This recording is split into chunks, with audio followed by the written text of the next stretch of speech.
Que bom que você está aqui nessa jornada de saúde emocional. Este é um assunto que me interessa muito, porque desde os meus 5 anos de idade eu tive problemas de ordem emocional. Eu comecei com tiques nervosos muito cedo. Depois, na fase pré-adolescente ali, eu já desenvolvi depressão, depois o toque. Mas eu quero contar para você, no final, como que eu fui curado de certas doenças e outras enfermidades, mas algumas com as quais eu lido ainda hoje.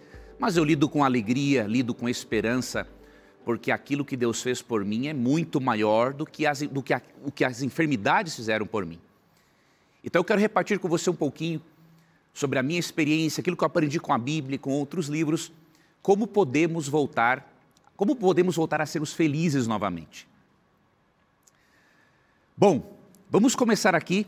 Preparei aqui alguns slides para nós analisarmos e você vai perceber uma coisa muito interessante, que aquilo que a psicologia positiva descobriu em estudos recentes, mais ou menos uma década, a Bíblia já dizia há quase 3.000 anos. E foi disso que eu usufruí, bem como de boas psicoterapias, bom tratamento médico, Foi tudo isso, foi um conjunto de coisas que me ajudou a sobreviver, a viver bem, a lidar com os meus problemas, mesmo sendo ainda uma pessoa muito imperfeita, muito pecadora, mas a graça de Cristo é maior que as minhas imperfeições e os meus pecados. Eu espero que você creia nisso também. Então, como voltar a sentir o prazer de viver? Primeiramente, o que você acha, se fosse feita uma pergunta para você, o que vem primeiro? O sucesso ou a felicidade? O que você responderia? Sabe que por muito tempo se acreditou que primeiro vem o sucesso e depois a felicidade. Por muito tempo se acreditou que para você ser feliz, você depende de que algo aconteça antes na sua vida. E não é isso que nós, na maioria, acreditamos? Mas existe um detalhe, queridos. As pesquisas recentes, esse livro aqui me chamou muito a atenção quando eu li, O Jeito Harvard de Ser Feliz.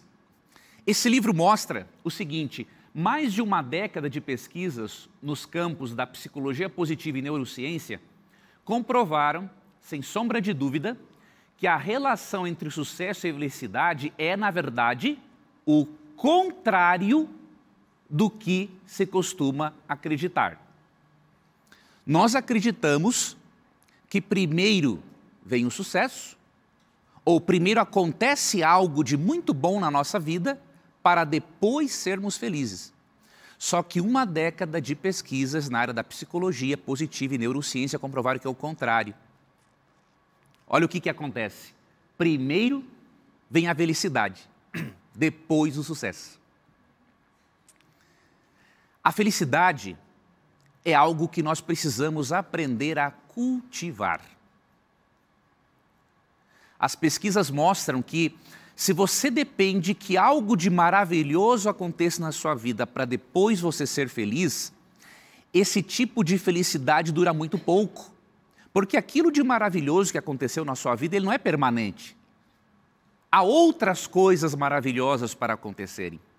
Então você tem que desenvolver, programar a sua mente, com a ajuda da Bíblia, com a ajuda, por exemplo, deste programa, dessa jornada que você está assistindo, programar, acostumar a sua mente para que ela entre num estado de felicidade e quando as coisas boas acontecerem, as coisas maravilhosas surgirem, elas vão aumentar a sua felicidade e não criar a felicidade porque ela já existe antes em você. Agora, você sabia de uma coisa muito séria? Em 950 anos antes de Cristo, antes de a psicologia positiva sonhar em existir como ciência, a Bíblia já ensinava isso.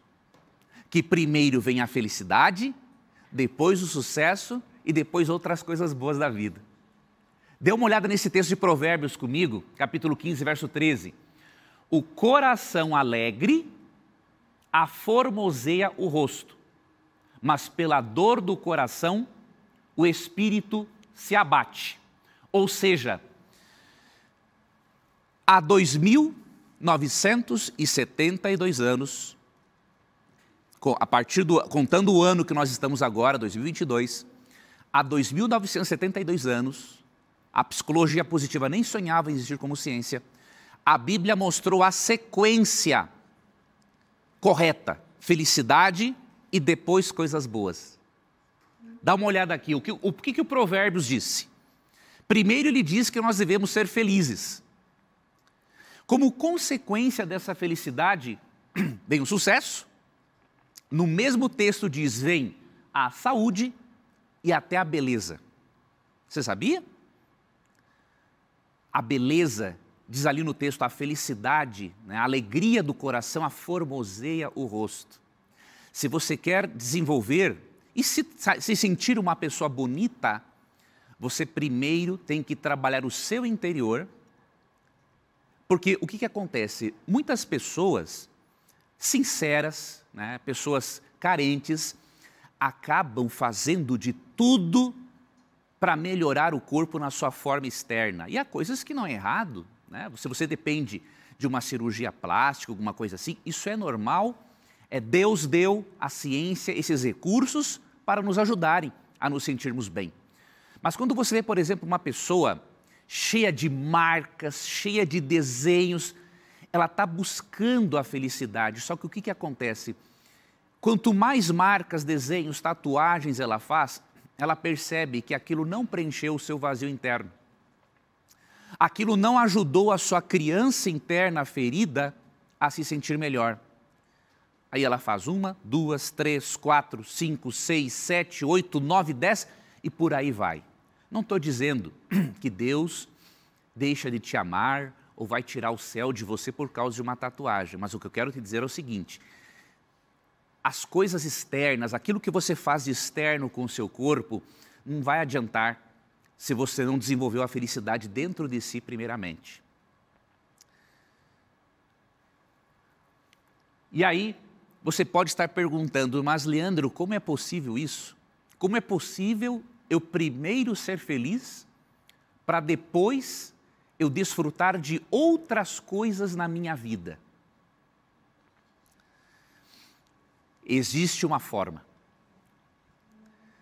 tanto pela psicologia, mas especialmente pela Bíblia. Você viu antes que eu te mostrei um texto que há 2.972 anos, antes de a psicologia positiva existir como ciência e a neurociência, a Bíblia já dizia que primeiro vem a felicidade e depois o sucesso. Pois vou lhe mostrar do ponto de vista bíblico, porque você já pode ver que a Bíblia é digna de confiança. Se quase 3.000 anos antes de existir a psicologia positiva como ciência, a Bíblia já ensinava isso, você precisa pelo menos considerar a hipótese de a Bíblia ser digna de confiança. Se você não crê na Bíblia, logicamente, pelo menos você tem que considerar a possibilidade de que ela tem alguma coisa boa para te dizer. Tá? Então vamos lá.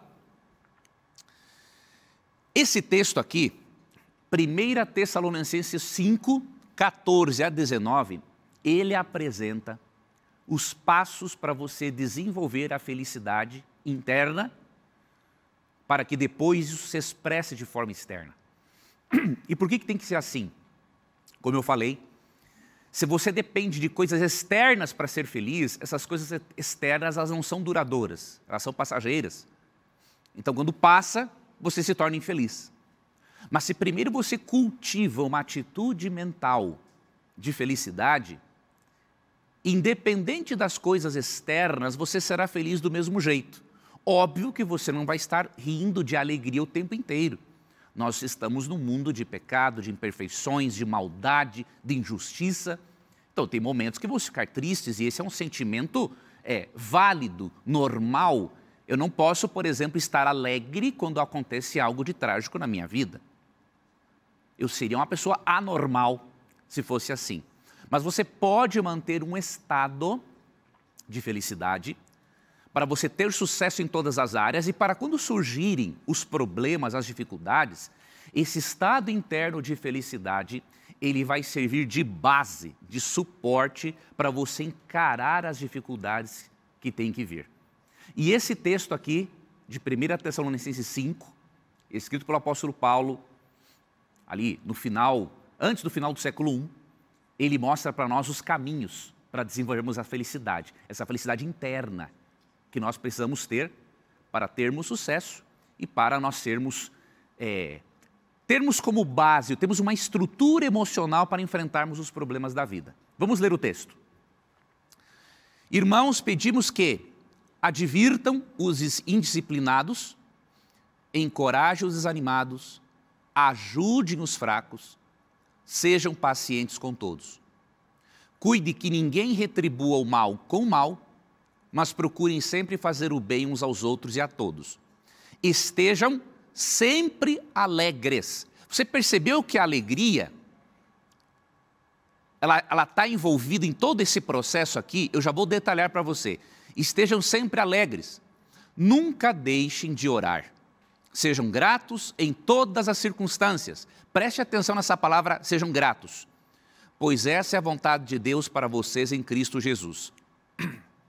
Bom, os segredos para a felicidade, que não são segredos para Deus, porque isso já estava na Bíblia, porque Ele já tinha revelado na Bíblia, são esses segredos aqui. Preste muita atenção nessa sequência de segredos, de dicas que a Bíblia dá para você desenvolver a felicidade como um estado de espírito, como uma coisa interna, como uma disposição interna, na verdade, que independe de fatores externos. Bom, primeira coisa, o texto diz para nós cultivarmos a alegria. Você sabia que nós temos um padrão de pensamentos e de crenças? Porque nós temos caminhos neurais. Os nossos neurônios, imagine que eles têm várias estradinhas, né? Para ligar essas estradinhas a outros neurônios e por aí vai. Esses caminhos neurais, quando eu tenho um padrão de pensamento, esse caminho neural segue por aqui. Mas o meu cérebro, de acordo com a ciência, o cérebro é plástico, não porque ele é formado de plástico. Plástico em que sentido? O cérebro tem plasticidade, ou seja, ele pode mudar os caminhos neurais, ele pode aumentar e diminuir de tamanho.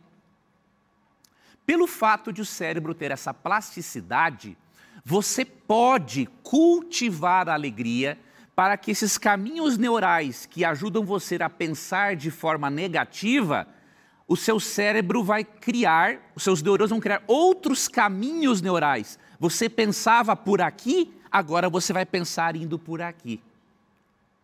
Então, quando dizem que a felicidade é uma escolha, em certo sentido isso é uma verdade. Porque você tem que acostumar a sua mente.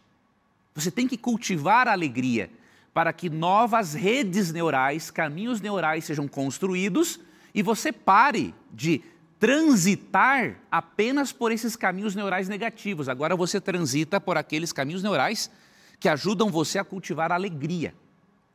Depois, não deixe de orar. A oração, ela é a essência da vida cristã. Mas talvez você não seja um cristão e se pergunte assim, mas o que eu vou ganhar com a oração se eu nem creio em Deus? Deixa eu dizer uma coisa para você. Existem quase 10.000 estudos, vamos colocar para 7.000 estudos que comprovam os benefícios da oração e da espiritualidade na saúde mental. Não são 7.000 estudos feitos nos fundos da casa, em universidades, em meios acadêmicos. Então, se você não crê em Deus, pelo menos considere a possibilidade de orar, porque de alguma forma isso vai mexer na sua estrutura neural e vai te fazer bem sim. Ok? Agora, quem crê em Deus sabe que a oração é a respiração da alma. Ou seja, todo o nosso ser, toda a nossa comunhão, toda a nossa vida religiosa depende da oração. Só que o texto tem mais. O texto nos ensina mais coisas. O texto diz também para cultivarmos a gratidão. Olha que incrível. Isso aqui foi escrito antes ali do final do século I. Tá? Só que Hoje, a ciência, a psicologia positiva, até mesmo os psicólogos da psicologia cognitivo-comportamental, né, nos ensinam a cultivarmos a gratidão. É comprovado por meio de estudos que a pessoa que cultiva a gratidão por aquilo de bom que ela tem, ela é mais feliz. Mas, Leandro, você pode dizer assim, eu não tenho muitos motivos para ser grato. Você tem, é que o seu cérebro está, diríamos assim, configurado para seguir por essa estrada neural aqui, ó. Você só consegue ver o que há de ruim na sua vida, porque você não trabalhou o cérebro para ver o que há de bom. Então, se você separar 5 minutos por dia, pegar um caderno e escrever motivos para agradecer, no princípio você vai achar, quem sabe, 1 ou 2 coisas. Mas eu te garanto, dali a algumas semanas, a tua lista vai aumentar para 20, 30, 40, 50 motivos para agradecer. Sabe por quê? Porque você vai ter acostumado o seu cérebro a agradecer. E quando você acostuma, a sua mente passa a ver a realidade de uma forma diferente. A mente passa a perceber que ela não tem só razões para ficar amargurada e triste, há motivos para agradecer. E quando você fixa sua mente nas coisas boas que você tem e você agradece por elas, você cultiva melhor a felicidade interna, que vai servir de base para você viver e enfrentar os problemas da vida. Procure algo da literatura, pesquisa na internet, você vai perceber o poder da gratidão para mudar, diríamos assim, os nossos caminhos neurais e a nossa forma de pensar. O poder da gratidão para sermos felizes em qualquer circunstância da vida. Então aprenda a agradecer. Nem que seja por você ter uma roupa, por você ter uma cama para dormir, por você ter uma família. Ok? Comece agradecendo. Nem que na sua lista tenham apenas 2 ou 3 itens.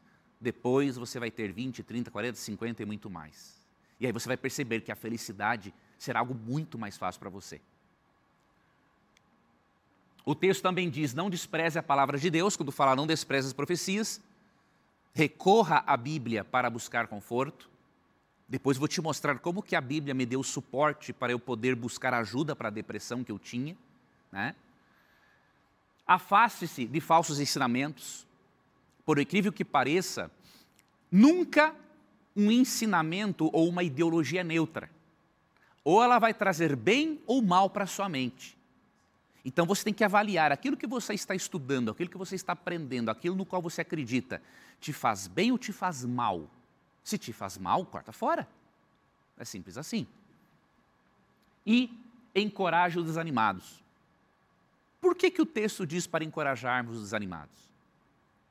Queridos, hoje a ciência diz que uma das formas de nós sermos felizes é fazermos os outros felizes. Quando nós nos preocupamos também com o bem-estar dos outros, e quando nos dispomos a ajudar outras pessoas, sabe o que nós aprendemos? Que muitas vezes os problemas nossos não são tão grandes como os delas. E além de gerar satisfação em mim, além de gerar em nós satisfação o ajudar outras pessoas, nós passamos a perceber uma coisa, nossa, eu estou criando montanhas muito altas para subir e na verdade essas montanhas não são tão altas. As montanhas daquela pessoa são mais altas do que as minhas. Então, um dos segredos da felicidade, ajude quem precisa de você. O texto diz também, ajude os fracos. Aqui se refere aos fracos na fé, né? Seja paciente e não pague o mal com o mal, faça o bem. São coisas vitais para você ser feliz. Eu sei que não é simples.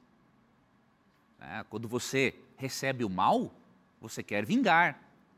Mas se nós aprendermos no decorrer da vida, uns aprendem mais rápido, outros demoram mais, isso faz parte, depende muito, não só do seu nível de comunhão com Deus, mas até da sua estrutura emocional, né? Depende da família na qual você foi criado, mas o importante é que você busque isso, aprenda isso.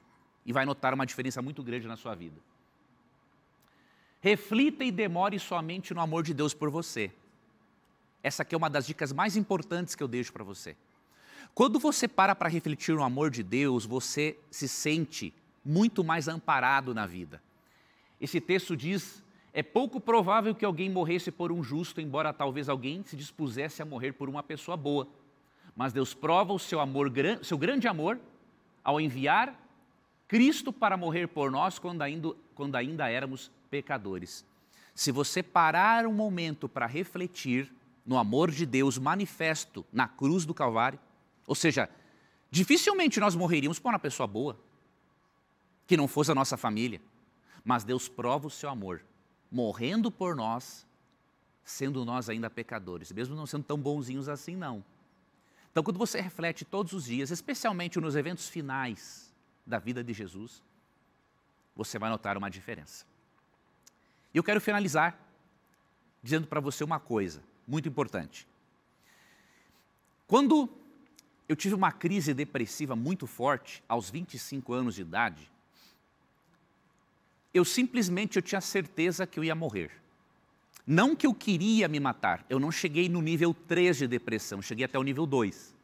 O nível 3, a pessoa já pensa ou tenta suicídio, e se você conhece alguém nessa situação, você não pode deixar que essa pessoa escolha ir para um médico psiquiatra, você tem que levar mesmo que ela não queira, tá? Porque senão ela vai conseguir se matar. Então eu estava no nível 2, e eu me lembro que eu perdi, queridos, 15 quilos em 20 dias. Foi um momento sombrio da minha vida. Eu não conseguia visualizar uma forma de eu sair dali. E eu lembro que numa noite, eu tinha certeza que eu ia amanhecer morto. Você acredita que eu fiz até uma oração de despedida para Deus? Falei assim: Senhor, obrigado pelas coisas que aconteceram na minha vida, mas eu peço que o Senhor cuide dos meus pais, dos meus irmãos, porque eu não vou acordar no dia seguinte. Mas, queridos, eu tinha feito uma coisa. Eu estava lendo o Novo Testamento. E eu li o Novo Testamento em 20 dias, para entender o que estava se passando comigo. Depois que eu fiz a oração e dormi, que eu pensei que não acordaria o dia seguinte, eu me acordei diferente. Eu me acordei mais animado, mais feliz. E aí eu percebi, queridos, que foi a leitura da Bíblia que me deu a base, o suporte, para eu buscar um tratamento especializado. E a primeira pessoa que me tratou falou para vocês há pouco, o Dr. César Vasconcelos. Então, confie em Deus. Vá à Bíblia, porque ela vai dar todo o suporte que você precisa para ser curado e para ser feliz.